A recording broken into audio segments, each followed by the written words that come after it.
Hello, and welcome back to the Anti Optimist Therapist Podcast, where optimism and realism coexist. Today's episode is about something that shows up for all of us. It's that inner voice you hear when you mess something up. The one that doesn't just whisper fear, it issues mandates. It doesn't just say, you might have failed. It says, you are a failure. It doesn't nudge. It commands. It shames. It distorts. It narrates your life with authority as if it's reading from a fact sheet, but if you look closely, you'll notice it's rarely kind. Most people call this the inner critic, but in acceptance and commitment therapy, we call it the conceptualized self. It's the version of you that your mind has built over time. It's made up of your past experiences, your roles, your fears, your shoulds. And if you've never taken a step back to look at it, it can start to run the whole show. Here's the thing. Your mind doesn't just react to the world. It builds a story about who you are in it. At first, those stories feel helpful. I'm strong. I'm the one people count on. I just always figure it out. But if you're not careful, even those stories can become cages. Because what happens when you don't have it all together? What happens when you can't figure it out? You feel like a fraud. You hide your struggles. You fear being found out. So that same story that once helped you cope now becomes something you have to maintain. I want to share something a little bit personal here. Someone once said to me, I just can't imagine you having problems. You seem like you've got everything together. And I smiled. And of course, inside, I wanted to scream a little bit because the truth was, I wasn't really okay. At the time, I was drowning in responsibilities, working nonstop, exhausted, just barely holding everything together. But from the outside, everything looked fine. That's the problem.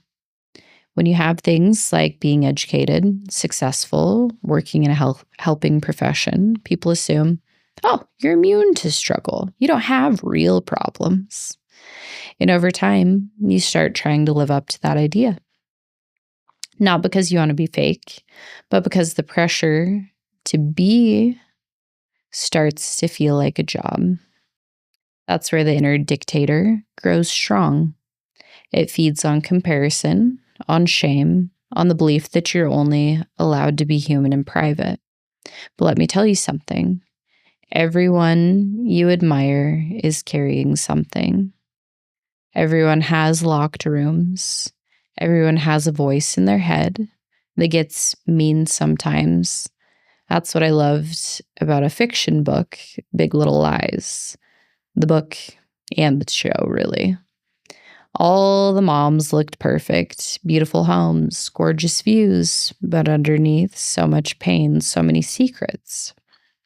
And that's real life. Behind every Instagram post, every polished bio, there's a human being, generally just trying to do their best.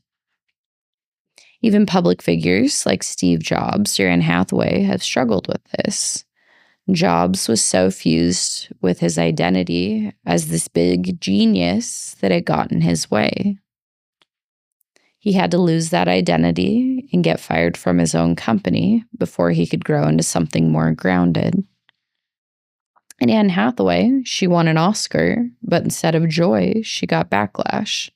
Why? Because people didn't like how polished she seemed. Because she'd become trapped in the image of being perfect, and that doesn't leave room for full humanity. So what do? One of the most powerful tools in ACT is naming the voice in your head. You can call it the judge, the doom narrator, the dictator, the reason giver, whatever fits. When you name it, you create space. You stop fusing with it. You realize, I am not the voice. I am the one hearing it. And in that space, you can ask something new. Is this voice helping me live the life that I want? There's one more tool I want to leave you with today.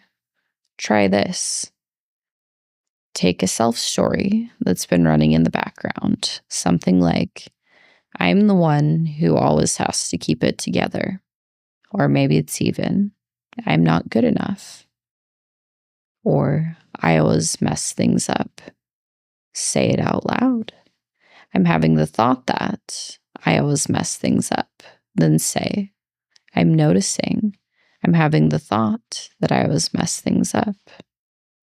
We talked about this last time as well, but added on this layer of how it's your conceptualized self. Same words, different relationship, but that space, that's freedom. Here's the final takeaway. You're not your thoughts. You're not your roles. You're not the perfect looking version of you that the world expects. You're the one who notices. You're the one who chooses. You are the one who can begin again. Thanks for being here today. If this episode resonated with you, I'd love if you would share it with a friend, leave a review, or subscribe.